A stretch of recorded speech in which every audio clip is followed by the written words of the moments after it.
Ladies and gentlemen, let's get ready to crumble!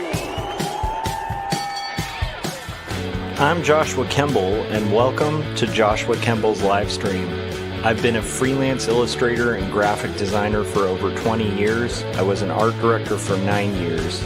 And when I'm not art directing and working on illustrations and graphic designs, I'm working on comic books and graphic novels, and that's usually what I do during my streams. And while conversations can go all over the place on this stream, from spicy and entertaining to goofy and silly, one thing stays consistent throughout every stream. I'll always be working on art.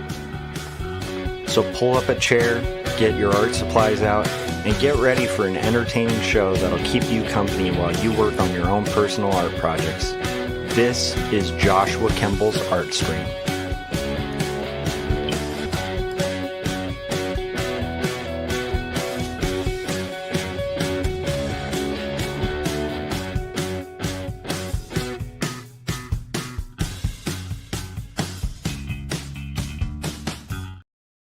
All right, welcome back. Hopefully you guys can hear me okay.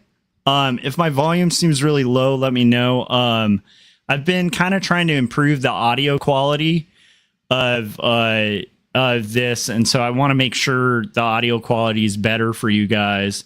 One of the things that I've been doing is kind of doing this thing that's a plugin for the Yeti called the Logitech G Hub.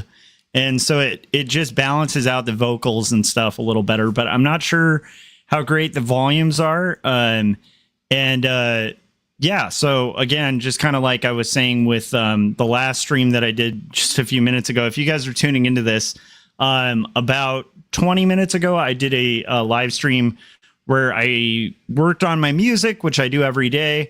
But I figured out a way to kind of passably, live stream while doing recording on GarageBand of a song. So I was pretty happy about that, but I think this will help the volume. And then here's the fun part of this is I'm gonna abuse the heck out of this, but this is a more kind of efficient plugin than the one that a while ago, I think the Artcasters we were kind of messing with.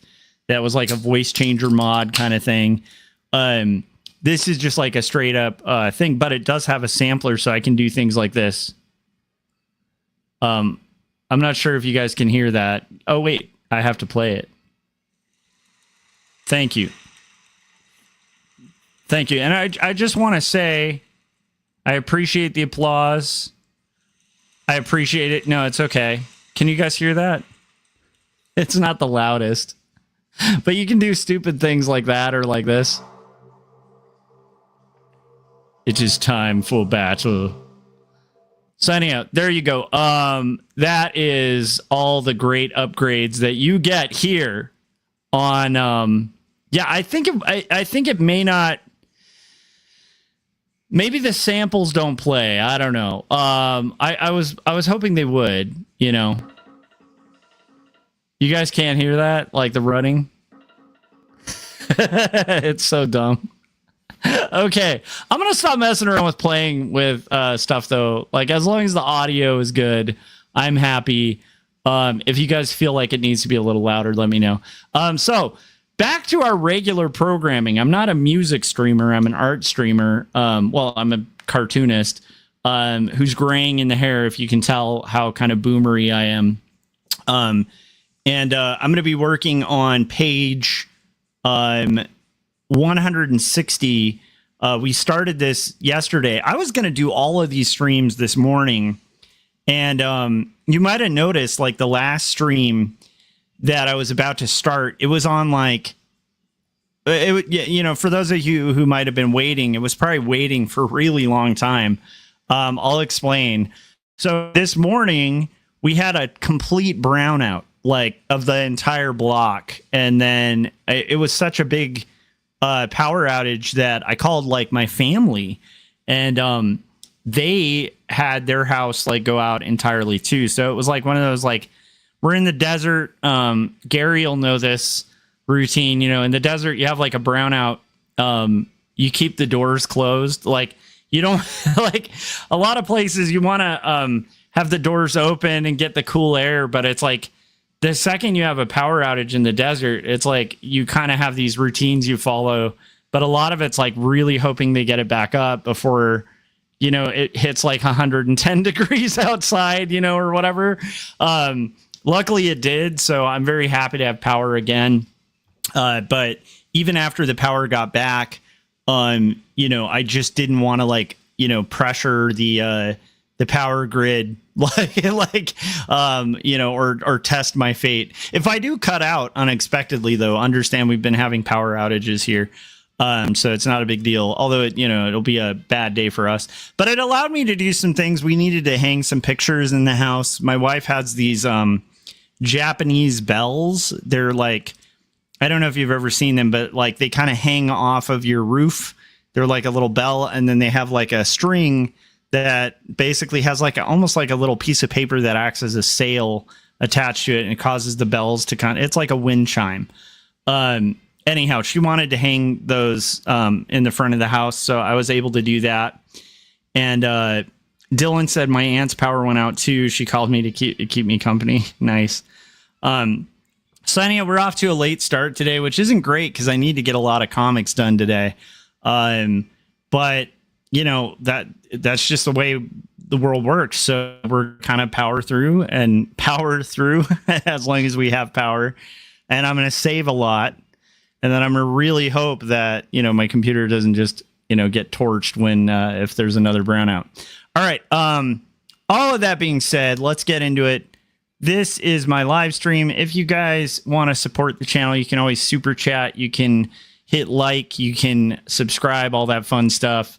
Hopefully that was a nice treat to kind of see some of the music. I'm curious to see if that's something you guys are into.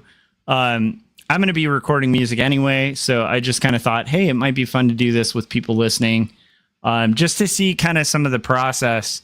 And it took a little longer than it would have taken me to not live stream. But at the end of the day, I think it was kind of fun and worth it, and I think it'll get more streamlined as I go. So that might be something I do a little more often. But let's see what we've got here. Let me, first off, I'm having my last allegiance. So if you guys are following the stream, you'll know these have been hanging in my fridge for a little bit. I'm going to have my last allegiance since it's a Saturday. And even if we're working, we can have fun while we work. And now I'm going to basically re-hit this page. So we got to shade this page. That's kind of my goal, is to hopefully shade the rest of this page. We might be able to get a start on the colors, but I'm guessing by the time I finish shading the page, it'll be like more like dinner time and stuff like that. And so on. So let's just see how far we can get. But at minimum, I should be able to finish shading this page. So let's get into it and just kind of talk and chat and see how everybody's doing and stuff like that. So, that's not good. At a start, I got to reboot my, I've noticed this sometimes, like, here, I'm going to close and reopen it. Sometimes Photoshop will have trouble loading brushes, and so just rebooting it will give you the pressure sensitivity back. But the fact that like it's not reading pressure sensitivity to me is kind of a problem. So I'm going to quit out Photoshop altogether. We'll restart it, and then we'll start again, assuming technical difficulties don't prevent me from doing this today. In theory, we're going to do just the shading of this page. The one nice thing is you guys don't see the restart. That's one thing I've noticed with OBS, which I use through Streamlabs and stuff, is you don't see it. So let me see. I'm going to try that clap again and see if, you know, if that comes across. Let's see.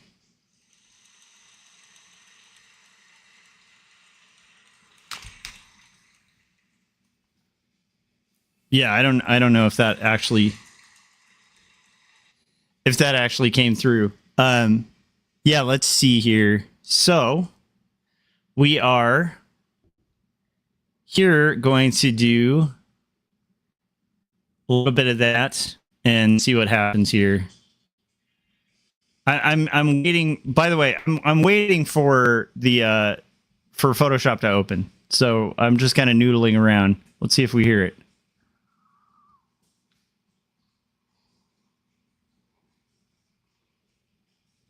Hopefully you guys could hear it that time. I don't know. I heard it really loud. If you guys couldn't hear the clapping, let me know. All right. So we're going to get into shading. Let's get into shading. I'm going to get rid of my extras here, you know, and then we're going to start working on our comic and see how far we can get. How are you guys doing? So the brownout was crazy. Oh my gosh, it's still not reading. This is one of those days, you guys. It's still not reading. So I'm going to try to, like, maybe I can open the Wacom app and get it to read. But yeah, today has been a lot of these kind of like, okay, I'm all set, let's go. And then now the thick and thin is not working. The pressure sensitivity isn't working on my Wacom. And the style I'm working in is completely reliant on said pressure sensitivity. So that doesn't work out too great. So let's see. I'm trying to open up Wacom Center and see if maybe that'll help, you know? Maybe just having that'll help it read that there's a Wacom. And then I'll probably just try the good old unplug it and plug it in again. If that doesn't work. So thanks for bearing with me while we're trying to kind of figure all this out. I didn't think it would be as many. It's funny. I think I'm having more technical issues on just getting my Wacom set up than I was with like this really complicated setup that I had to do for to do the other thing, the music thing. So it's funny. I was expecting a lot of technical difficulties with that, not with this Wacom driver.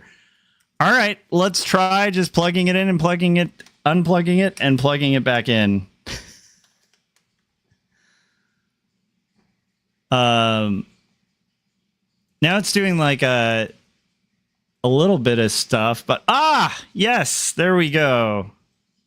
Yes, we're good to rock. Can you guys see that? I hope you can. Oh, okay. I don't think you can. I need to reset my Wacom too not my Wacom, my OBS. Okay, now we're good to go. So this is the kind of professionalism you can expect to find on the Joshua Kemble live stream. 10 minutes of setup. Okay, here we go. So let's actually get in here. And now we're actually, so I'll tell you what was happening before was I would like lightly press and it wasn't going from thin to thick. It was going like that every time. But we fixed it. We fixed it and we're good to go. How are you guys doing? How's your morning? I hope you guys are having a good time. I'm just glad to have a functional electricity right now. So, I gotta say, like, yeah, it's been like the summer's crazy. There, for some reason, you know, it doesn't rain a ton in the Antelope Valley, and like it started just like pouring for a little bit, and then you just heard this like giant explosion. It sounded like a thunderclap, but I think it was also the power here, where it was just like it was wild. So yeah, and then like lately it's been getting into the hundreds in the AV because it's like the end of summer, the beginning of fall, I guess. And so that's definitely the time you do not want your AC out in a desert, you know. That kind of thing always makes me wonder. Like, I don't know if you guys ever have moments like this, especially my friends who live in Arizona. Do you ever just like wonder like how insane the people who lived in the desert back in the day must have been? Like no AC, you know? I don't know how they did it. Like, I really don't, you know, no AC, no electricity. You know, I don't know. You must have had to have like some kind of very strange, just crazy survival instinct. I used to think that like quite often, you know, yeah, Dylan said, as somebody who had my AC break last week, I get it. Yeah. I always wonder that about everyone. Like, I think like sometimes the temptation, by the way, we're working on comics, guys. And I hope you guys are working on your creative endeavors as well. But, yeah, so as somebody who's, you know, overthinks and stuff, every once in a while I'll be, you know, like driving through the hills. Like a good example is, we did this Crestline art retreat, like out in Crestline. If you didn't know why it was called Crestline. And this is like the woods and it's kind of out in the hills. And,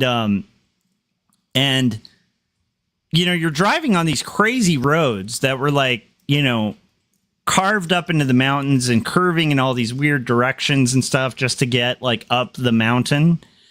And I often have these moments of like realizing like at some, like way back in the day before they had, you know, like really great street pavers and like ways to kind of like automate, you know, it's still really hard labor building roads, but it's like just thinking about the original people who laid down these paths and roads and settled these territories. It's just like there must have been a level of insanity to like anyone who was like an explorer. I don't know if that makes sense, because like, I don't know, like it just behooves rationality to do such a thing, like to live in a desert, what like pre-air conditioning, you know, water filtration and stuff like that. Like, I don't know what lunatic, you know, was like, yeah, that's a great idea. I know in the Antelope Valley, at least where we're at, and I wonder if maybe it's similar with Arizona, but I know in the Antelope Valley, it was mostly driven by gold. There was like a big gold mine out in Roseman called the Tropico Gold Mine.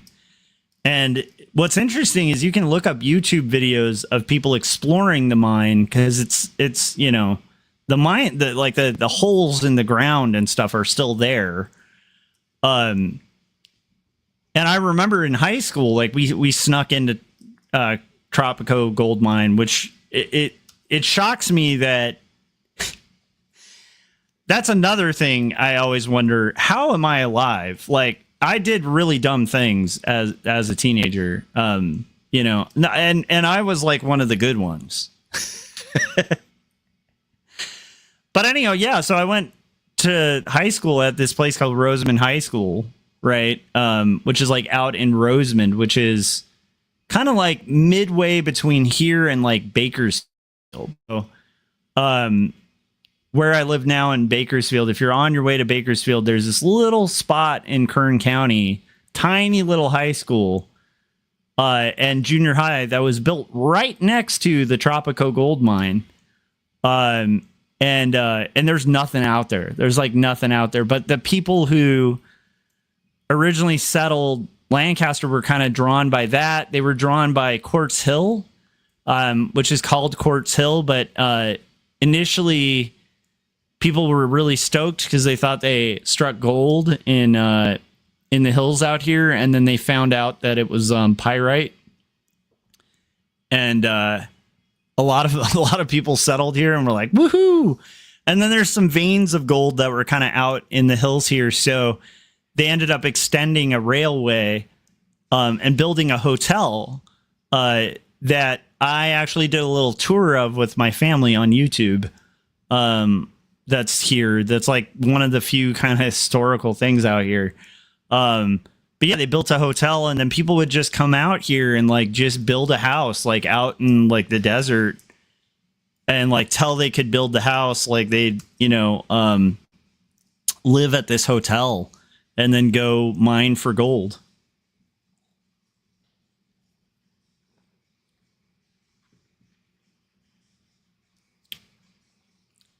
Oh, this is great.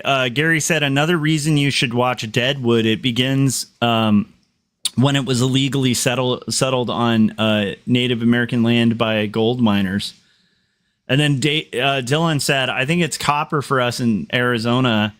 And he said, I listened to that song you recommended, and I Am Not Human. I didn't like it. You didn't like Gangsters by the Specials? I guess ska is just not for everyone. There is an era, though. I understand why Gary hates ska, because there was an era. There's a very famous song by Propagandhi called Ska Sucks. And it was just trashing like the whole, like, just overwhelming amount of ska that had just overloaded the systems. But, you know, if I think of like ska at its best, like, you know, like Desmond Decker, or, you know, like the Special, AKA, or like, to me, like the Clash, when the Clash kind of did their ska stuff. It's pretty rad. And also I think it's like one of those things of like, early reggae was called ska. Like the Wailers and a lot of the like backing musicians for like Bob Marley and stuff were all people from like ska bands, which is crazy because it was like a whole thing, you know? So I feel like saying you don't like ska is kind of similar to saying you don't like rap. Like, I don't know. That's my opinion, because I think like a lot of the time people just haven't heard the right stuff. But I also understand that offbeat can be really annoying to a lot of people. And also, I will say, I know why Gary says he doesn't like it, because in our generation, there was an era where that was like ska was like the thing, and that can be really, really terrifyingly horrible.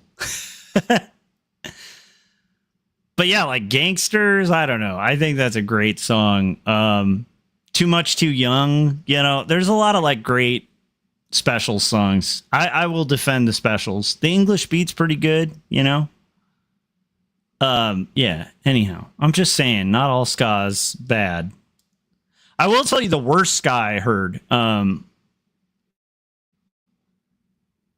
Yeah, Gary was saying, to be fair, I wouldn't say I hate ska, but it's just not what I want from music. I will tell you, like, I'm not like if we're talking the era of like the Mighty Mighty Boss Tones, and like that ska, I can't even, like my ears get offended by that era of ska. But there's some good ska, is my point. Let's see here. And that downbeat is really interesting. It's like it's interesting to play on the 2 and the 4.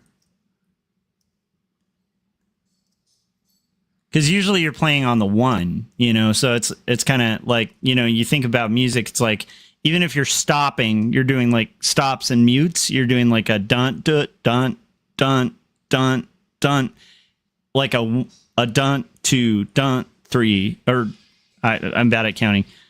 Dun 2 dun 4, right? Ska is weird because it does like on the 2 and the 4, so it's going 1 dun 2 dun. Like, does that make sense? Or 3 dun? Sorry. It does the 2 and the 4, which is really interesting for just like rhythm. It's a weird thing to do. For like, you know, like kind of European minded music where it's not on like that kind of strange timing. And actually, I'll also say this, like drummers in early ska bands are some of the best drummers you'll ever hear. They also kind of invented the rim shot, which is a where you hit the snare drum, but you tap the side of the snare while you hit the snare real hard, so it makes a cut instead of a. It's kind of cool. I'm such a nerd. Anyhow, but yes, ska can suck sometimes, for sure. I think even people who really like ska know there's a lot of bad ska out there. Let's see here. But like, come on, Rudy by the Clash, like A Message to You, Rudy, stop your messing around. Like, that's a great song. Come on. Dylan's like, nerd. Well, I'm so offended that you said that. I should actually do a stream with that kind of voice for like a whole live stream. I'll just be like, hello, welcome to my stream. The problem is, I don't know. It's a hard voice to maintain. Like the comic book guy kind of voice. People don't even realize, like, of this generation, how, like, legitly real. Like, a lot of people in this generation might be like, maybe they'll watch a Simpsons episode and they'll be like, comic book guy is very offensive. Like, there's a lot of really, they'll be like, I went to the comic shop. Like, nobody's like that at the comic shop.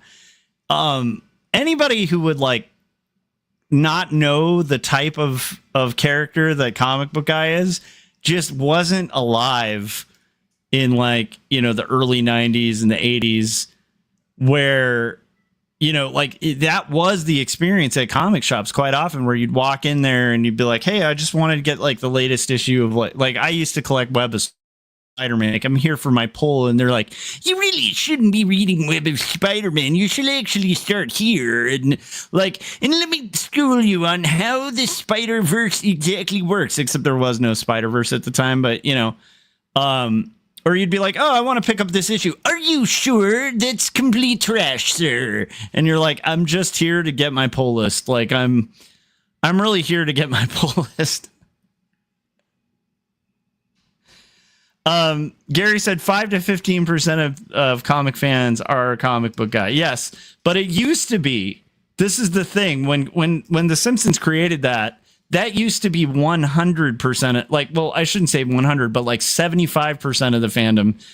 I went to Comic-Con when I was a kid, in the 90s, and back then you'd go to Comic-Con and it was like dudes like patrolling the long boxes, and all dudes. Like, it was all guys, and the amount of guys rocking sweatpants was like unbelievable. Which, by the way, I shouldn't tease because I'm currently wearing sweatpants because I'm an old man. But these are people who they're not wearing sweatpants in the comfort of their own home. Like, they thought, what'd be a great thing to wear is like rocking some sweatpants, and on top of that, I think what I'll do is wear a t-shirt with a wolf on it. That's like airbrushed, and don't get me wrong. These are, like I said, I used to go to those conventions, because it was basically that. And then like junior high kids, like that was kind of back in the day. That's kind of what like a comic convention looked like. So it's bizarre to me, and kind of awesome to see some of the evolution of comics where it's not all men, which is kind of nice.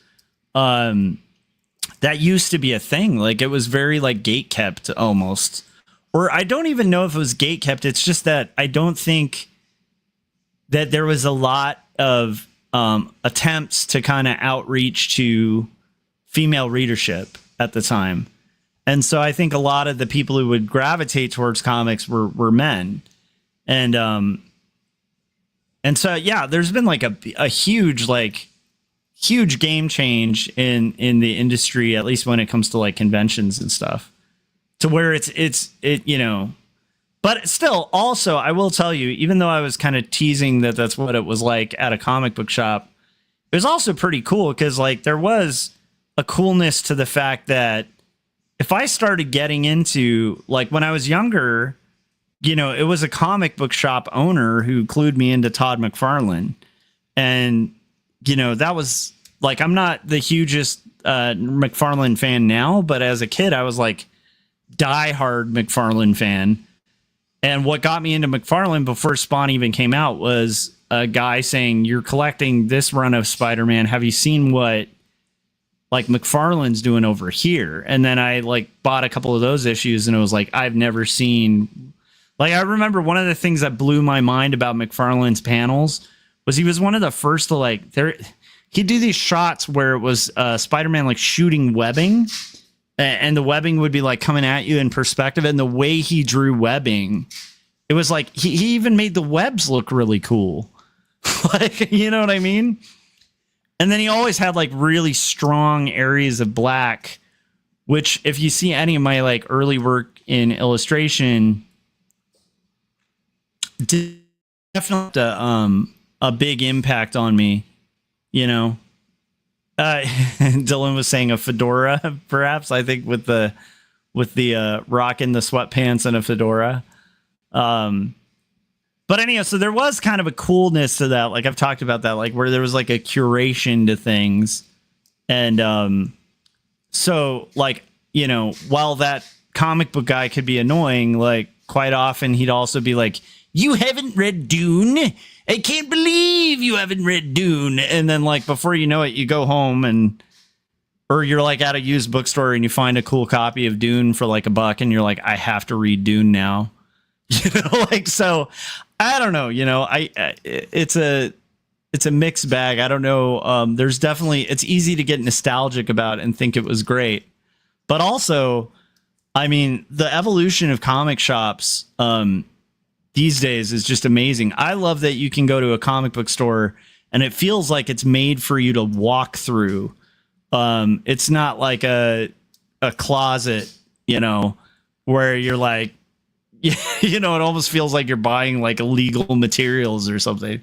I like that comics have evolved a little bit and comic shops are starting to like cater more to customers and stuff. But I still do have like a bit of nostalgia to the guy who'd be like, you know, just brazenly would not care about sales. He's just like, you should not buy this issue. And you're like, no, I'm going to buy it. And he's like, no, you really shouldn't. This is trash. Like, you should buy this instead. No, I'm going to get this. Are you sure? It's very overpriced. You could buy this instead. Like, it's, I have kind of a soft spot for that guy because that guy got me into stuff. That was cool. You know, it's like, it's kind of like the old music stores where you'd go in, it's like at the music counter, you know, and they'd be like, oh, you dig that? You should check this out. And you're like, okay, well, I guess I'll check that out too, you know? Anyhow, whatever. Interesting. We are shading this comic, guys. We are going to shade like shading's never been done before. So my hope is to get through the shading of this in time for dinner. And I think after this, my other goal is to like rock some dishes.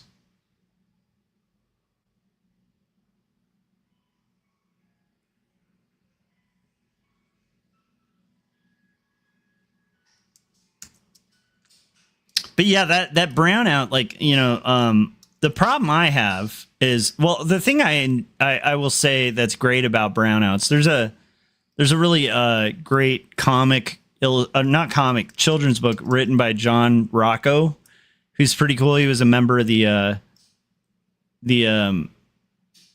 Los Angeles, now I'm blanking out on the comic club that I'm a part of.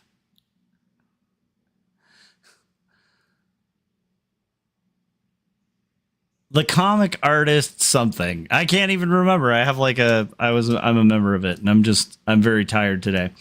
Anyhow, so the NCS, the National Cartoonist Society. So anyhow, John Rocco, he's really great children's book writer, and he wrote a children's book about a blackout. I think it's called Blackout, and it takes place in New York, and it's like basically like a family. They're all at like, you know, getting ready for the day, and then there's a blackout, and initially they're all sad, and then before you know it, they have a blackout for the funnest day they've had in like forever, because they use like candles and they play board games and like they do all these things like people don't take the time to do.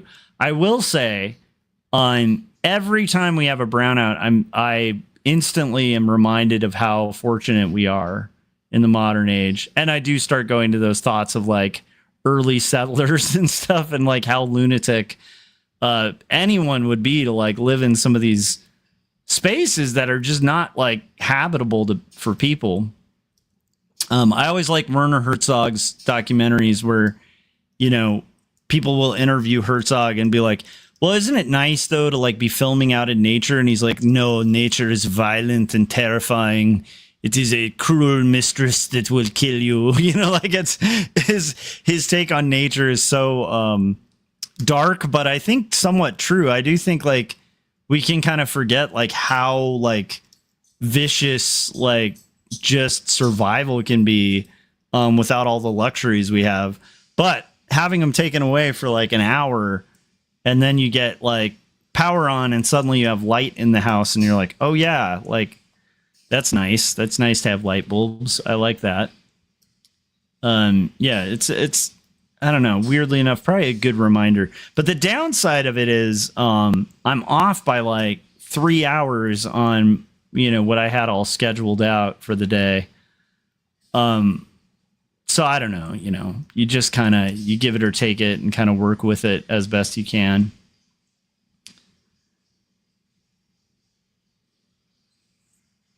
What was, there was something interesting about maybe my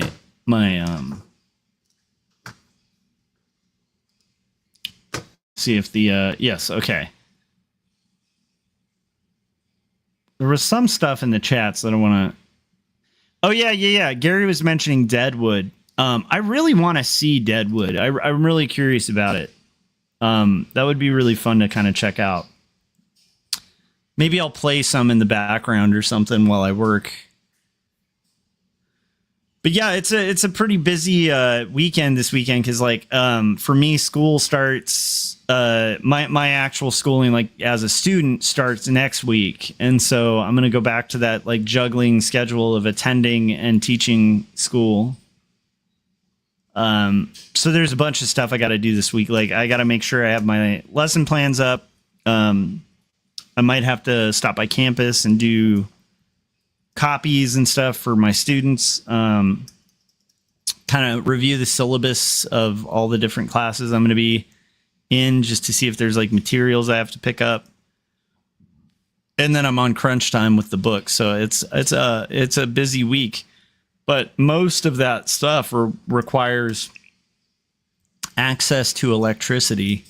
So yeah, so what was nice about the brownout was that it did allow me time to kind of do some stuff that's been on my list of things to do that gets pushed off a lot, you know, but like the second you don't have electricity, it's like, well, let's be productive. Let's get this done.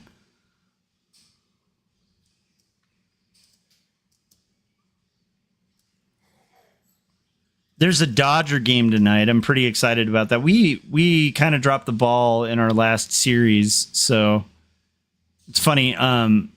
However, like here's one of my irritations that always bug me about people who are sports fans, and maybe I'll become one of these people now, is like people will be like, I can't believe these guys, like our team, you know, sucked at this thing. Or it's like guys who like sit ringside at a boxing match and they're like, oh, well, I would have blocked that punch and I would have done this. There is a part of me that also like is fully appreciative of the fact that like, you know, these people are doing something that like the majority of humans on Earth can't do, even in the worst team in the entire like Major League Baseball, you know, world, like the worst team, the worst team in the world with like the worst players.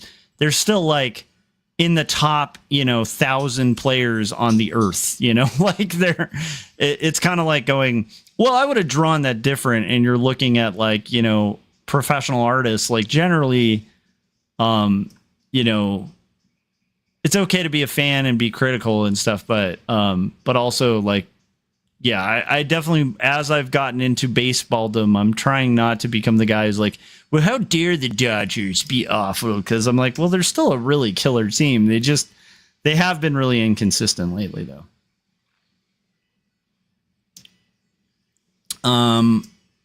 I think I cut the hair short here, and I want it to be a little longer because it just doesn't make sense kind of cutting back there the way her hair is.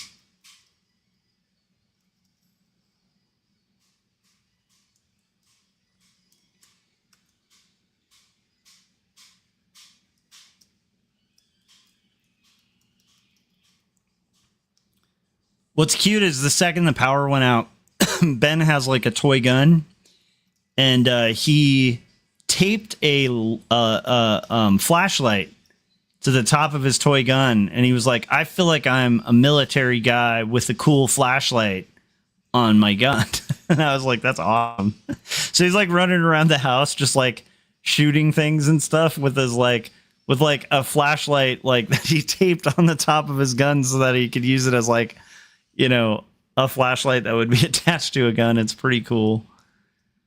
It's pretty neat to like, I'm trying to kind of soak that up because I remember when I was in 6th grade, he's about in 6th grade now, you know, and I remember when I was that age, like your creativity is like at a real all-time high. It's kind of like the big burst of imagination before, you know, the teenage years. So I'm trying to soak it up, you know, while it's still here. Because it's like, you know, it's that kind of ability to like play pretend and stuff like kind of starts going away as kids get older. So it's kind of neat to treasure the moments, you know.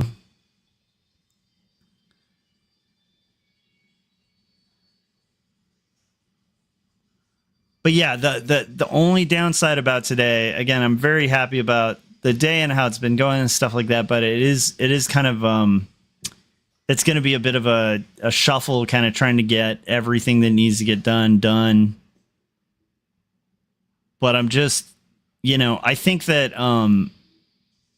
you know, as cheesy as it is, I think in life you just kind of have to accept the things that are out of your control and kind of work on the things that you have power over, because you really can't do much of anything else. Like, you know, I know some people who really struggle. I used to struggle more with it when I was younger, but really struggle with changes of plans. And I'm a bit of a planner, so I empathize. And not only do I empathize, I might have been that person in the past, you know, where it's like, but this is what I planned and now my plans are ruined.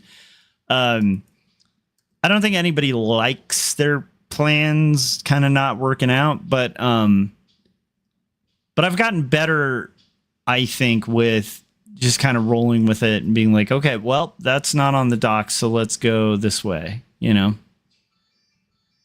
And just kind of adapting and using the time you've got for what you can do. Because, yeah, you know, it's not like I caused a brownout in our area.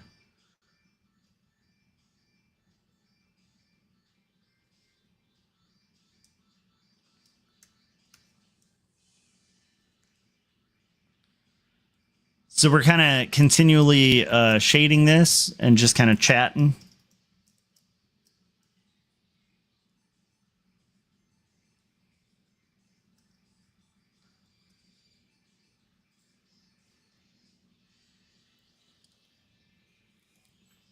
As a precursor to the year, I've been doing Emergency. I don't know if you've ever heard of that stuff. It's called Emergency. It's like a bunch of vitamin C and stuff that you like basically like mix into a drink, and it can kind of help you like kick a cold or like prevent a cold. And I've been doing, you know, just like Emergency, like drinking a lot of Emergency like the first, you know, few weeks of school, because I know it's like after a summer of like not being around a lot of people and suddenly being around like 200 people a day, you know, quite a few of who are sick, you know, you can just get rocked like those first few weeks, you know, because your body's just like, wait a minute, I'm not used to all these people, you know. So the Emergency stuff's been really good. Hopefully you guys enjoyed that music stream. I was just happy to like have a chance to kind of show a little bit of what I was talking about with that red Telecaster. It's such a like funny little guitar. I love it, but it's like it's like a great kind of awful guitar. It's not a bad guitar. The setup's okay. The materials are pretty good. I think Squires are quite often like trashed unreasonably. But But I'm also a big fan of Squiers because like my first guitar was like my first legit guitar was a Squier, and I think you can make really good music with like a cheap guitar, and quite often they play way better than they should for the price you pay for them, you know, which is always fun. But also just dealing with the limitations can be really inspiring.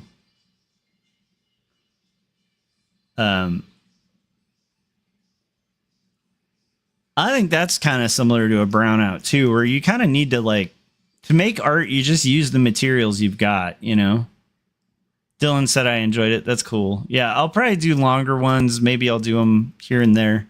I'm probably not going to do them every time I record music, but I will try to be more consistent with them because I think it's fun and it provides a little bit of different content than the stuff I'm usually doing. But it's like, you know, hopefully it's interesting. You know, it shows how you kind of build songs and stuff. I primarily use GarageBand, which is not a like, you know, crazy complicated recording software. When I was younger, before GarageBand existed, I remember in junior college, I took a class that taught Pro Tools. And that still, I think to this day is like gold standard. I don't know if that's changed, but I think that's one of the gold standards for like digital mixing and stuff like that. But for what I'm doing, I don't really need much more than GarageBand. I'm not like, you know, making like crazy stuff. And then the nice thing is I also have a friend who like, you know, helps with the mastering and stuff where you'd need like a different program. I'm not sure how good GarageBand would be for mastering a song, but for just like a rough mix and getting the raw tracks and stuff, it works pretty well.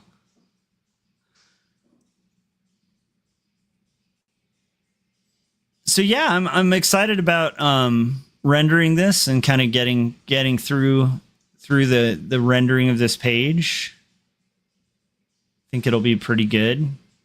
So far, I feel like I'm making pretty good time on it, although I feel like after saying something like that, I definitely need to hit save. Because that would be the time that it just freezes or something like that.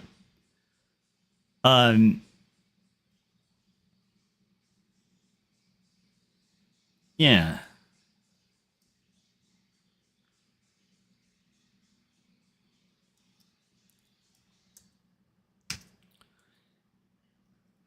Out of curiosity, when you guys were younger, were you guys like not guys, were you guys like the type of people who would go for like long walks? When I was young, I used to go on like walks, like crazy long walks places. So like when I was like a teenager or whatever, I would like literally like walk across the city and stuff. I liked being able to like go for a long walk and like clear my head, or walk to a store, or just kind of, I don't know, like be creative and, you know, feel poetic or something. It's an interesting thing where I think when you're younger, you can kind of, well, maybe not younger. I just think that there's a mood you can get from just going for a stroll. I'll tell you right now, though, with the heat outside, I don't think anybody should be walking anywhere. I don't know how it is for you guys in Arizona, but it's pretty stinking hot here. And then the weird thing is, because it rained, it's like slightly humid, which is interesting because it doesn't get very humid in the AV all the time. It's usually dry heat.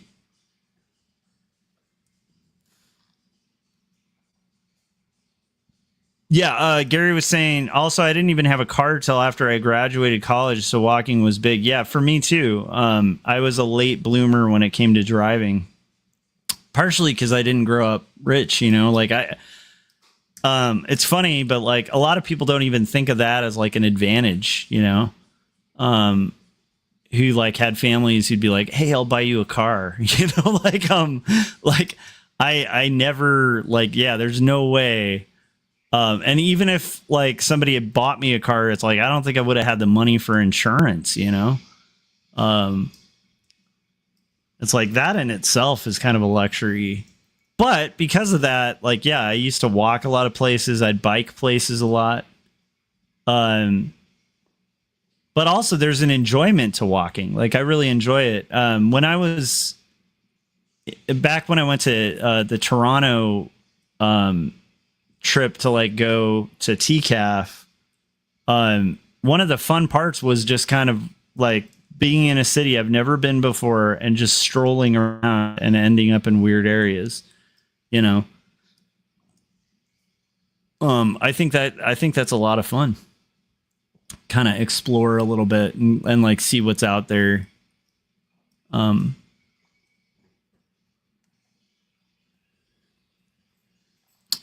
said, I have been going for walks when I'm feeling a little down. I think that's a good thing. I think, let me see. I think that it's pretty natural to like not feel happy all the time. I think there's a premium placed on like excitement and happiness and fun in life. That, don't get me wrong, I think it's good to be excited and be happy and stuff like that, but I do kind of think that's not why we're here. I don't think we're just here to have fun. So my point is, I think like a lot of the time life will be full of things that are, you know, cause suffering or cause, you know, sadness or something like that. And it's kind of, to me, at least for processing that kind of stuff, like if you're going through a rough time, like, yeah, there's something like quite often there's nothing better than like going for a walk and just like thinking, you know, just letting your body do something to keep you busy. So that you can kind of reflect and like, or work out an issue. You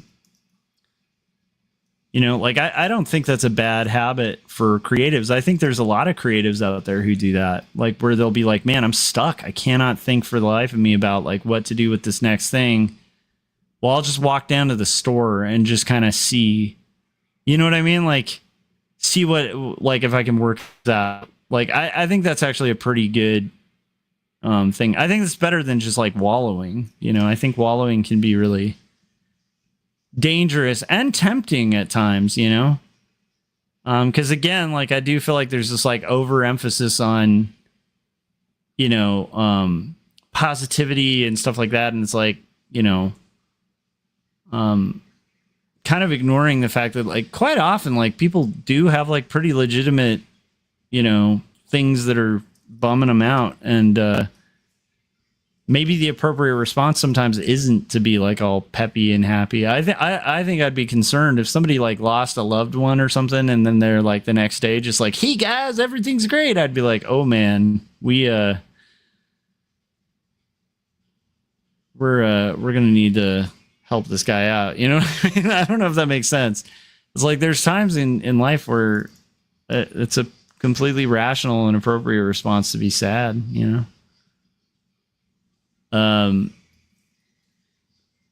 Yeah, I don't know. I'm very suspicious of people who put fun at a premium, you know? I don't know if that makes sense. I'm rambling. We're getting there, guys. We're almost through the first panel. We're at about the hour mark. I'm hoping I can kind of finish this in an hour because that'll get me kind of about where I need to be.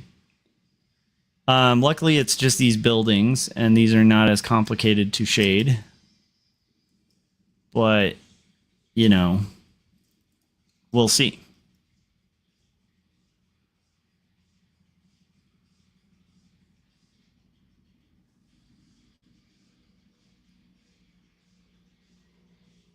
Dylan says sometimes wallowing is the answer. Yeah, I mean, but I'm just saying like over rumination can be dangerous. It kind of depends.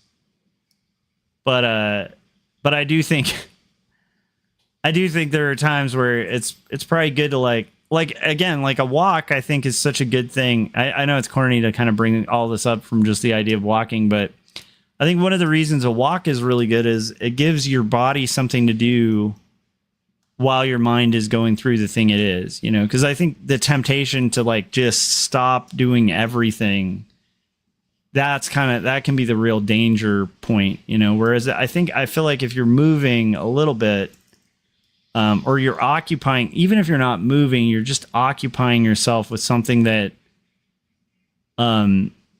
not saying to not think about it, but just with something that keeps you on a task while you think about it. I think that can be really ideal. But yeah. But I think I get what you're saying, because sometimes it is good to think about. Like, I do feel like there's also that avoidance thing where I definitely know some people in my life, they're carrying like so much baggage inside and like are just constantly positive, you know? And I think it's good to be positive. It's good to like have a positive outlook. You can't be defeatist in life. But at the same time, like, yeah, I definitely have known people who like are like repressing like way too much. I think a lot of that's cultural too, because I think it's like, you know, in our culture, it's like very pushed on. I don't know. At least when I was growing up, it's like pushed on men to be like, you know, tough it up and tough it out and kind of go through stuff. And I think some of that's healthy, some of that's good, you know. Sometimes it's really good to like have that, but I definitely feel like sometimes it's like super unhealthy to just be like, oh, everything's fine, you know, and you're doing that everything's fine dog thing. That can be a problem if your house is on fire, you know.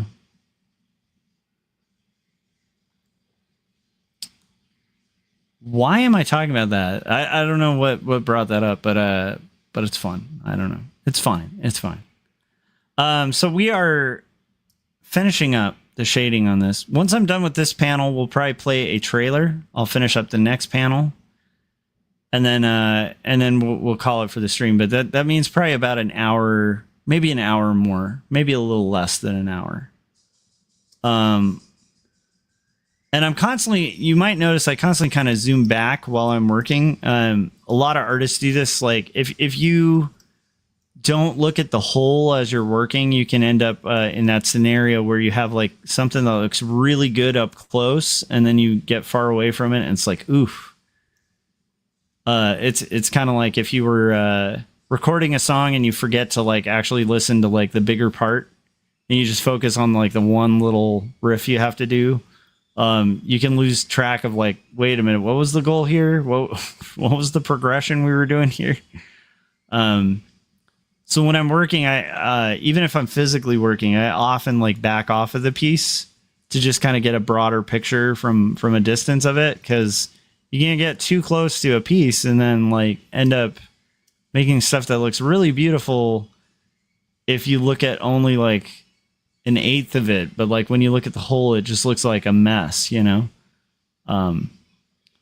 Dylan said, how we got on the subject. I mentioned that I've been going on walks when I'm feeling a little down. Oh, there we go. Yeah, I think that's a good response. Go on walks when you feel down, for sure. I mean, be safe on those walks. Don't go walks through, you know, Watts at night or something, but you know, definitely go on walks. There's something also really good about like just the fresh air and just not being in like a, I don't know. For me, like if I'm at my worst when it comes to like depression or something like that, my mind will try to convince me to just kind of shudder in like a, trying to think, you know, like an animal like that would just dig a hole and just kind of stay in the hole and hide, you know, like, I don't know. I get real like isolationist. And so it's always good for me to do something that like breaks the isolation a little bit, even if it's like, you know, getting outside and stuff. Luckily, the nice thing is, I will tell you, like, that is one thing I like about being a parent is, as a parent, as a handsome man. But like, you know, I do like that about being a parent, or a pet owner is a good example too, where it's like the nice thing about owning pets or having a kid or having a relationship is like at the end of the day, you've got stuff that people are relying on you to do. And so no matter what you feel, like however I feel, my son needs to eat, you know, However, I feel like he needs to make sure he's doing his homework, and I got to make sure he's doing okay in school and make sure he's clothed and fed and stuff. So it's like, that's definitely helped, because I don't think I've had like a major depressive kind of issue as a parent. I've definitely overworked. I've definitely had that, which has led to issues in the past. So I have to be careful with that. But yeah, luckily on the wallowing in depression thing doesn't happen quite as often as it did before.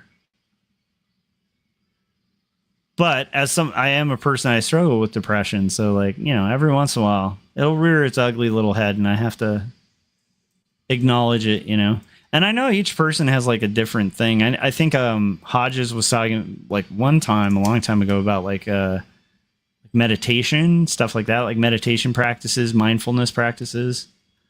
That kind of stuff can be good. But my friend Alan wrote a book about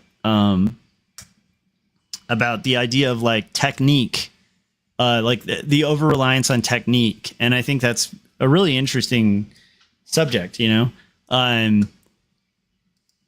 like the idea that we're kind of in a society that's like, you're overweight. Well, here's the technique to like lose weight. Oh, you're not feeling good. Here's the technique of how you can not, like, you can do all these things. You follow this checklist, you'll feel better.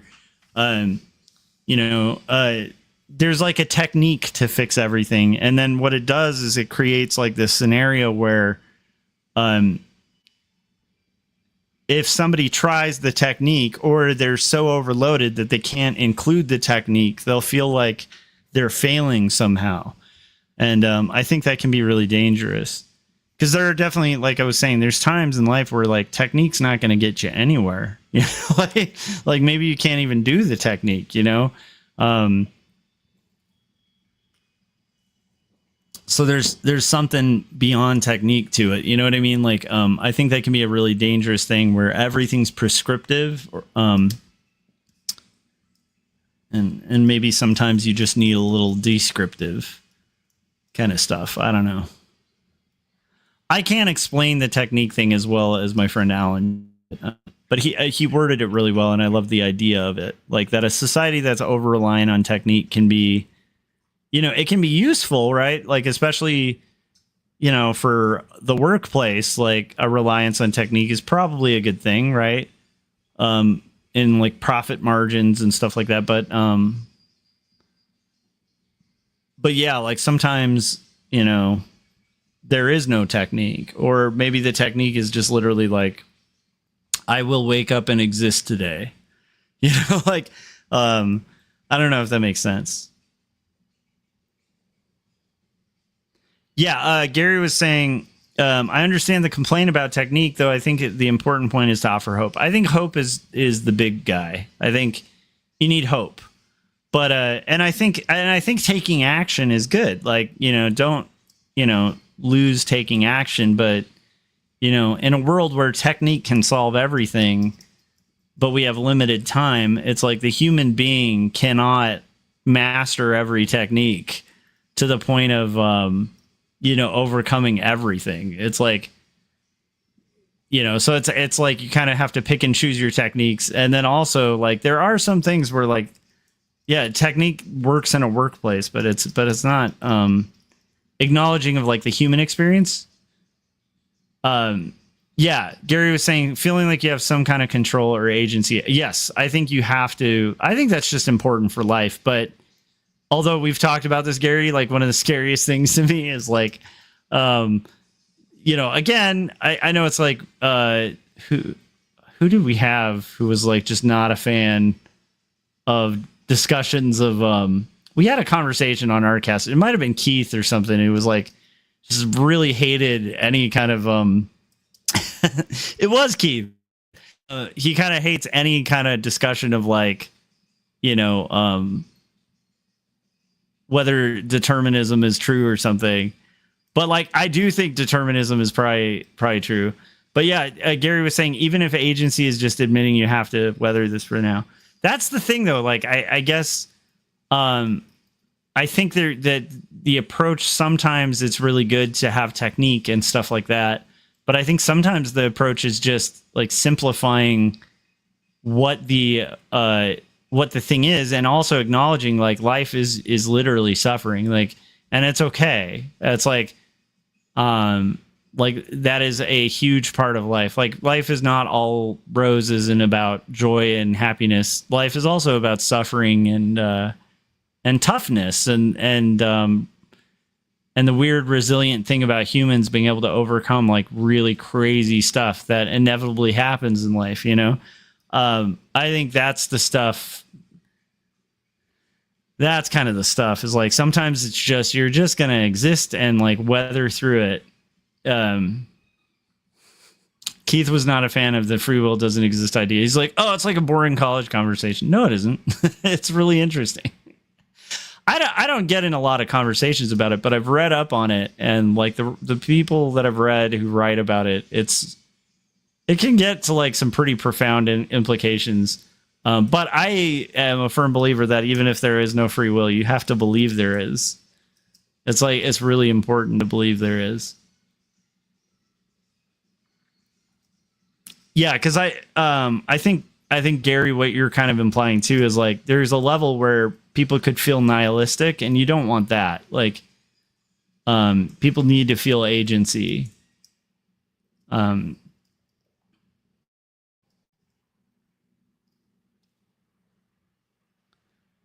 I do think sometimes the best things, when I've gone through rough times, sometimes the best thing is just somebody who will come along and listen to you and, you know, support you and have your back, you know? But there are techniques that have worked for me, you know. With art, there's a lot of technique. I think art is mostly technique. So, you know, there's a lot of soul, but there's a lot of technique to it. So, you know, technique is good. It's just, you know, it can't all be technique. Dylan was saying I'm kind of in the same camp as Keith. Yeah, well, Keith just, it wasn't that he didn't like it. He just like hated discussions of it. Because he felt like they were kind of like, because I want to steel man him. I don't want to like be like, oh, Keith doesn't like it. It's like, I think he felt it was kind of like not a, it was kind of like people who would, you know, kind of be like, what if we're in a simulation? That's exactly his problem with it, actually, that Keith had, where he's like, he just doesn't buy it and thinks it's kind of a waste of time conversation, you know?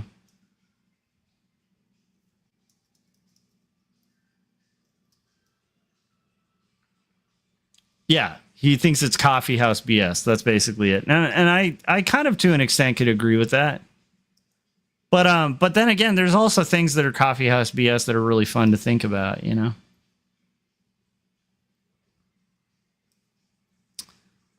But yeah, like, to me, I'm not big on simulation theory. I don't think it's all that profound or anything like that. But I do think there's, you know, some theories really interesting. But at the end of the day, I mean, I'm a big fan of like some philosophical ideas, but at the end of the day, philosophy falls short of practice. Like, so I think what Keith, I don't want to speak too much for him, but I think what he'd be bothered by is like the idea of, you know, like, and I guess why it would be coffee house is like, so you believe that, what does that get you? Like, you know what I mean? Like, which I actually think is a really important question people should have when they are exploring philosophy. I think even early philosophy classes will cover that, where it's like, you know, usually in the first week of like an early philosophy class, they'll go over why nihilism's a problem. And that if things make you feel so nihilistic, there's no point in existing, kind of thing. Then maybe you're pursuing the wrong philosophy. You know, philosophy should have truth, but also like some utilitarian purpose to it. Like, if there's no utility to it, then what is the purpose of it? You know, because the whole point of it is like to, you know. So actually, at least that's the argument for practical philosophy. You know, which I think is fair. Yeah, simulation theory is interesting, where it's like, if so, so what? The only part of simulation theory that's kind of interesting to me, and it's not like much, it's just the idea of semiotics, like underlying like existence, is really interesting to me. Like, but I don't think that leads to a what if it's a simulation, because to me, like, why it falls apart is like the idea that if a simulation is a simulation, then there is no simulation. Like, does that make sense? It seems just like a self-defeating argument. Like, if everything we know is a simulation, all a code or something like that, then reality is a code, and then the code is as real as anything else. So it's just kind of self-defeating in that way. I don't know if that makes sense. I'm trying to articulate why I feel like it's kind of self-defeating. I don't know if I'm articulating it well, but to me, that's why it's kind of a boring topic, because it's like, not only is it begging the question of like, so what, but it's also like, would it at all change what reality is? It wouldn't. So what is the purpose? Like, Dylan said Keithish. I'm definitely Keithish about simulation theory. I do think, though, that that determinism is I don't know. At some point, maybe I'll do a I think it'd be fun. I haven't done a commentary stream in a long time. I think it would be fun to do a commentary and watch a couple really strong arguments for determinism. I think that would actually be pretty fun, because I could kind of chime in and say what I find like really fascinating about it. I think Gary and I talked about this at like Crestline and stuff, but like to me, and I don't think, Gary, you're too far from me on this, but maybe you are. I think we're pretty much kind of at a point of like, it's fascinating. I'm kind of convinced by it, by the stuff I've heard, but I also by no means would pretend I'm well read enough to where I wouldn't stake my life on it, kind of thing, you know?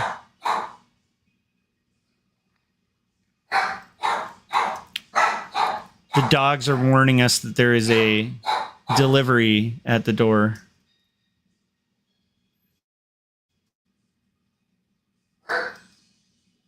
So we're getting there. We're kind of almost there. Oh, I didn't play the trailer. We hit the halfway mark, so I'm going to hit the trailer. Let's play. Because I think I feel like the other day, I had Philip mention that he wanted to make a new trailer, and I realized I hadn't played his old trailer in a while. So here's Philip Chandler's trailer. It's really good. Hi, my name is Phil Chandler. I'm a freelance artist, illustrator, and cartoonist. Today, though, however, I want to tell you about a graphic novel I picked up recently called Jacob's Apartment. This book was both written and beautifully illustrated by Joshua Kemble. It is the story of a doomed romance that causes the main character to question his beliefs and his faith, while he's also going through other tragedies in his life. Every page has been illustrated by hand and digitally colored with painstaking detail. It is an emotional story that causes you to think and even question things in your own life. And while the story is a tragedy, it is one that I was completely entertained by, and I highly recommend. You can currently find this on Amazon, or even check in with your local bookstore and see if you can order it. And while you're at it, you can also check out my Instagram at Phil Chandler Arts, and also my YouTube channel by the same name, Phil Chandler Arts. And go buy Jacob's Apartment.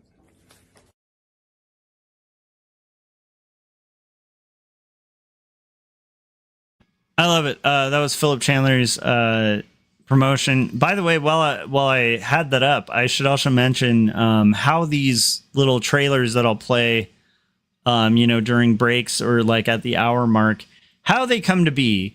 And a lot of how they come to be is that the community, that's you guys in the chats and stuff, they'll make a 1 to 2 minute little promo video. All you have to do is mention Jacob's Apartment, 2 stories.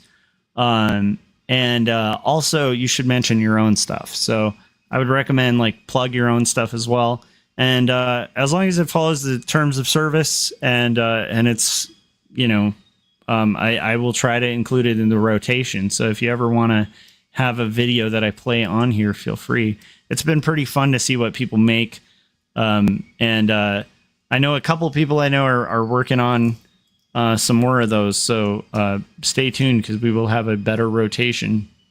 And I'll try to be more mindful of like rotating through all the ads rather than just reusing the same ad over and over again. But it is nice to have longer ones too, because like that allows me to use the restroom sometimes, or you know, if like something comes up here, I can kind of put it on and go check on whatever that is, and still keep content playing for you guys. So here we go. We're getting there, guys.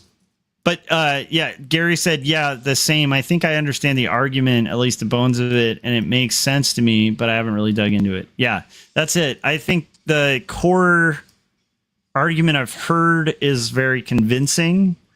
The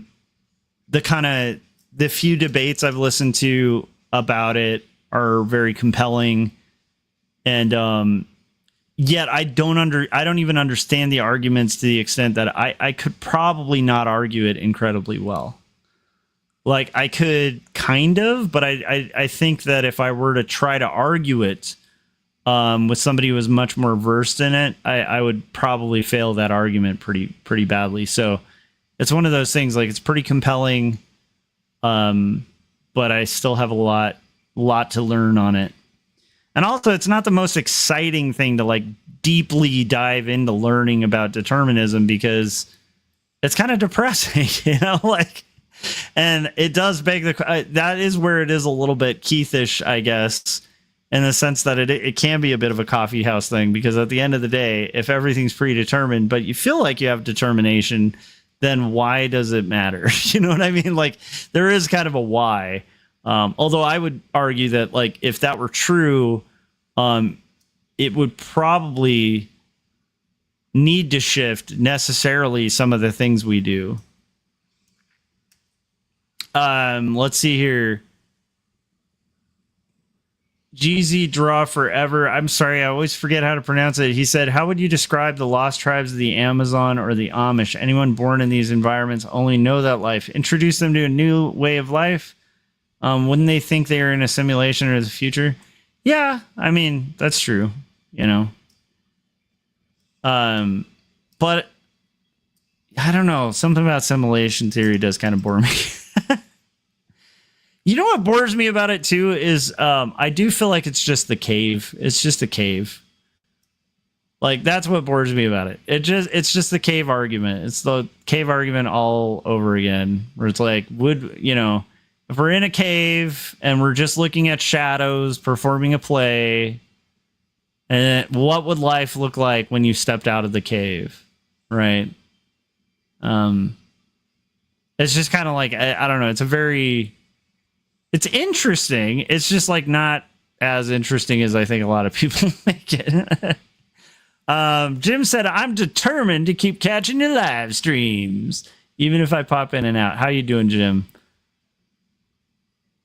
He said, Dr. Hodges. And hi, Dylan. Yeah, we do have Dr. Hodges in the chats. You have to be careful. Hodges is a dangerous doctor. How's the book coming?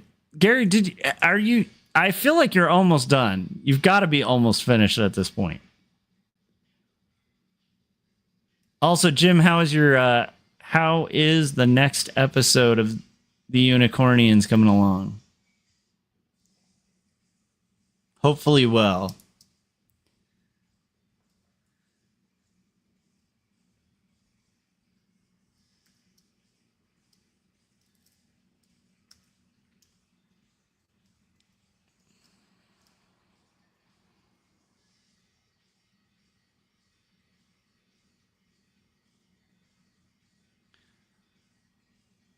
There's a couple theories that kind of bore me. I remember when I was in grad school, I had to read a bunch of theorists from like the 70s that were like, they were part of like kind of the postmodern kind of philosophy movement, you know. And they would write a paper trying to make a rational argument against using rationality. And it would basically be like, the most self-defeating argument in the world, but they'd be like, we are in an age where it is no longer necessary to like prove your point rationally.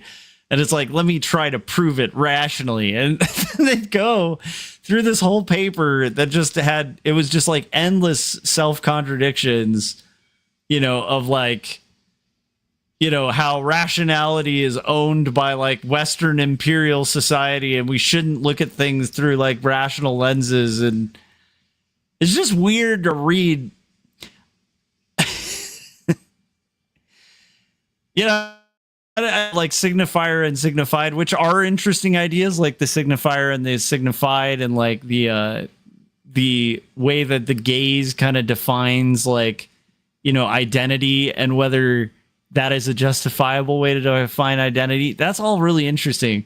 But this argument just took all that and just went to ad absurdum to where at the end of the day, it's like, well, what's the point of even like it? You can't even use language, really. Like, you know, and it kind of went there. Like, I remember reading these theories, you know, in art school, in grad school, because I had to take like a theory class, and it was just like, it was too much.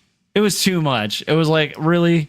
Now we're okay. So now we can't even use language, but you're using language to prove that we can't use language to make rational deductions. Like, you can't use deduction, you can't use it. Like, it's just, it was nuts. Jim said, GZ Draw Forever is saying, if someone is in a coma, then isn't their life playing out like a simulation? I would make the argument, I think the coma thing is interesting, but I think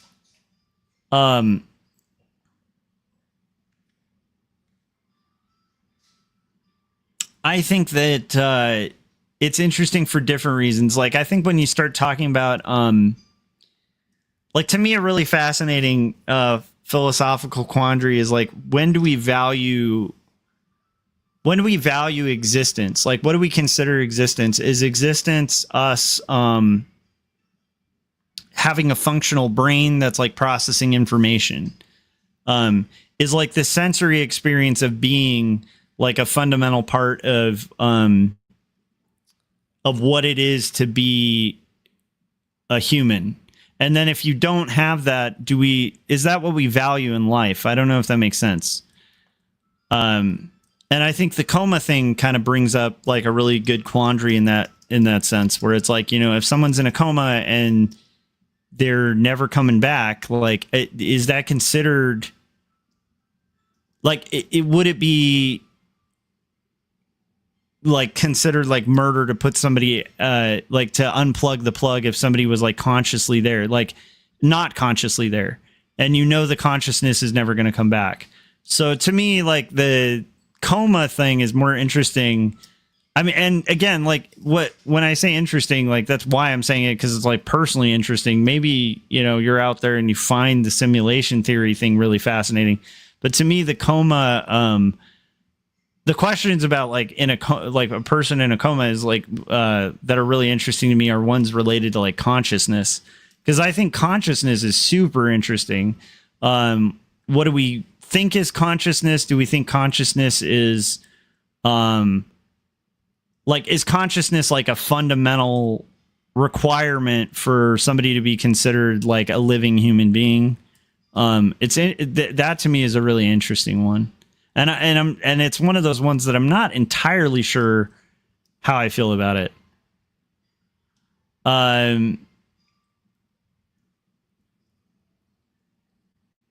Yeah, Jim was saying also you were all meant to argue against determinism. Dylan said, wouldn't that be anti-intellectualism? Yeah, it kind of is, but it's like funny because like, I guess in the 70s there was a whole group of like intellectual artists who were like like basically making the argument you don't have to think. Your brain just you know, you and your you know, imperialist ideas of explaining yourself. Like, why would you have to explain a you know, concept? My truth, I don't know. It was a whole thing. I think it's kind of died out now, but it was interesting to read these like kind of And they'd use like crazy big words to like kind of get to that point of like, you know, just kind of making a really ad absurdum argument where it'd be like, yeah, anyhow.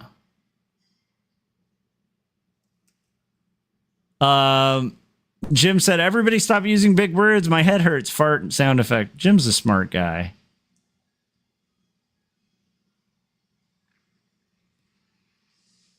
Yeah, Gary said you can save time and advance directly to a euthanasia debate. I think a euthanasia debate's interesting. I think that's fascinating. I don't know the answers to that one. That one's like one I'm not really sure about, you know? But I do feel like consciousness is always really interesting. Altered consciousness, that kind of stuff is interesting. Like that's like if you're into simulation theory, that should be the thing that people are more interested in, is like what is consciousness, and then like what is there a way to make the conscious mind kind of experience things in the conscious world that they're not experiencing in the real world. Like it's weird, you know. It's a fascinating one. And if we aren't consciousness, then what are we? You know, like I don't know. Yeah. So that to me is a more interesting combo. Although right now I'm not like crazy interested in like getting crazy philosophical. I just I was just mentioning some of the ones I like and am interested in.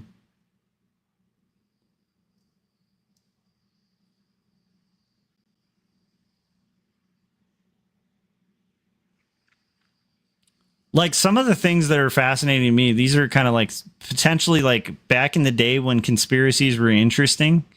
Do you guys remember the stories about people who would have a conscious experience where like they'd be laying down and then they'd have a waking dream where they would float out of their body and observe their body like from across the room, and they would be able to describe it like exactly as it is and stuff. It's like an out of body experience kind of thing. That was like a thing like back in the day, and like like a lot of the extraterrestrial kind of themed radio stations and stuff would have, you know, like an alien story one day, and then they'd have the out of body experience story the next. Those are fun and interesting, and then a little, I don't know, like to me, possibly more credible, because there are a ton of, you know, accounts of it that are strangely like kind of similar. The skeptic in me is like, I don't know if any of them have any credibility, but I do think that's interesting. Like out of body experiences are really interesting to me. Dylan said, I've thought about euthanasia many times due to my living situation. Yeah, it's tough. Yeah, it's a tough, it's an interesting kind of strange ethical question, you know? Gary was saying there are some near-death experiences that people who allegedly could describe the room they were in and what was happening. That's what I'm saying. Like, you know, and a lot of it is, again, it's a little conspiracy theory-ish. Like the skeptic in me is not going to be like it's hard science, but there are some compelling, you know, kind of like semi case studies of it, but like, again, it's not, you know, a proven thing, but yeah. There's definitely a lot of accounts where somebody will be like, you know, near death experience in a hospital or something, and they'll be able to describe the hospital room from like what it looked like from the air, you know, and it's like, that's really interesting to me. I don't think that would be ghosts, but I do think it's like, you know, because I don't really believe in ghosts. But I think but I do think that, you know, that's where like brain in a vat and a lot of that stuff gets really interesting to me, is like where you know, it's like the brain in the vat experiment, you know, which a lot of people think is simulation theory, and that's stupid. That wasn't initially, that was never a brain, the brain in the vat was not to prove that things are a simulation. It was more having to do with consciousness, because it was like kind of trying to say if you took your brain, you put it in like a jar, right? And then you could somehow connect it with wires and take your body connected to your brain like it is now and put it in a different state. Which is you? Like, is it you? Are you the body or the brain? You know, I was just trying to kind of say, like, what do we value in consciousness? Is it like, are you going to experience, you know, like basically where are you? Are you like, if I put you in Portland, Oregon, your body, but then your brain is like somehow magically connected through wires in a lab somewhere, which one's you? It was never about like, because we're all brains in vats. Like, that's not what that wasn't the point of that hypothetical. I know it's been misused in that way, but like the point of it was just to kind of think about consciousness and where we experience consciousness the most, right?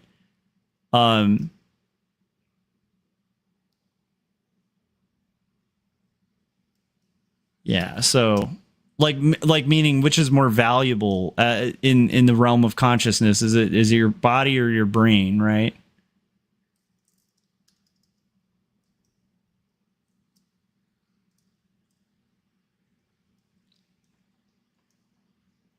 But yeah, the near death thing was always fun. Like that was a good AM radio thing, you know. Late at night, you're driving home from like a long road trip, and you just hear, you know, some lady's testimony of like, and I saw, I was floating above the room, and it's like these really interesting. I don't know. Like to me, those are fun. That's back when conspiratorial stuff was kind of fun. I've heard this from multiple people now, but it's like, you know, conspiracies just haven't been fun in the I feel like the 2020s, the 2015s, just conspiracies are so blatantly out in the open nowadays, like really just horrible conspiracies that like it makes conspiracy theories not even fun anymore. I don't know if that makes sense. Okay. Here we go, guys. How are you guys doing? I was rambling. Jim said, to put it technically, I kind of believe our bodies are the hardware and our consciousness is the software. That could be the case, you know? That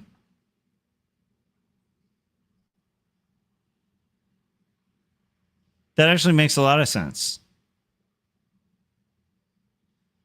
I think that, Jim, were you just trying to say bodies are hard?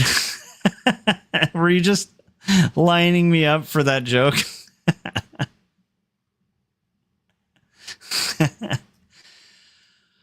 You guys are the best. You kept me really entertained while I worked, and I hope I kept you somewhat entertained. I know we've been talking about random stuff, but you guys are always super fun to hang out with. We are right at the finish line here. I'm going to finish the sky, and then I'm going to go eat some dinner. Actually, I'm going to go do dishes and then eat some dinner. But I'll be streaming later tonight, probably to color the comic page. So if you haven't yet, hit the bell so you get notifications when I'm going to go live. If you enjoyed this, hit like. Oh, this is interesting. Hold on. I gotta tackle what I was about to close out, but then Gary just brought up a really interesting one. Where he said where Gary said split brain syndrome causes me to suspect some of these out-of-body experiences could be explained as simply, yes, one consciousness was out, the other was still active. Yeah, and then here's the thing that I always find as a fascinating argument just for the weirdness of consciousness is the amount of processing that's happening in our eyes just to see things the correct way. And then the fact that we're limited in our vision with even like the spectrum of light we can see. I think there is a whole world out there of things we clearly cannot see. It's only like in the last like 5 years where they've been able to like have a microscope that had the amount of sensors to be able to see atoms, which is insane that happens. I think there's one at UCLA that can zoom in to where you actually see the actual atoms, which is insane. But yeah, we're at a weird point with our limitations of sensations that's too reliant on like strange tools that we're attached to, like our eyes and our ears and our vocal cords and stuff. And it's like it's interesting how that can be tweaked and changed, that experience. Jim said, I believe your body is a wonderland. And with that, guys, but yeah, the split brain stuff is really interesting because it's like, yeah, there's some really fascinating studies with that. I think one of them was a guy who had got injured and got like a pole through his head. And he was having all these strange experiences, and like his personality entirely changed and stuff. But a lot of it was because like neurons weren't firing between the two hemispheres of the brain, which is nuts. All right, guys, we're going to call it. And I will see you guys on the next live one. I'll be coloring comics in a little bit, but we got this page shaded and done. And now I'm going to go do dishes and then cook some food. Dylan said one of my main arguments against atheists is that we know about ultraviolet, ultrasound, infrared, and infrasound, and we don't know what's all out there. Yeah. Well, yeah, the truth is out there, guys. Enjoy your night and think of strange conspiracies out in the world. All right, guys. See ya. I'll see you later. Bye. Ladies and gentlemen, let's get ready to crumble! I'm Joshua Kemble, and welcome to Joshua Kemble's live stream. I've been a freelance illustrator and graphic designer for over 20 years. I was an art director for 9 years. And when I'm not art directing and working on illustrations and graphic designs, I'm working on comic books and graphic novels, and that's usually what I do during my streams. And while conversations can go all over the place on this stream, from spicy and entertaining to goofy and silly, one thing stays consistent throughout every stream. I'll always be working on art. So pull up a chair, get your art supplies out, and get ready for an entertaining show that'll keep you company while you work on your own personal art projects. This is Joshua Kemble's Art Stream.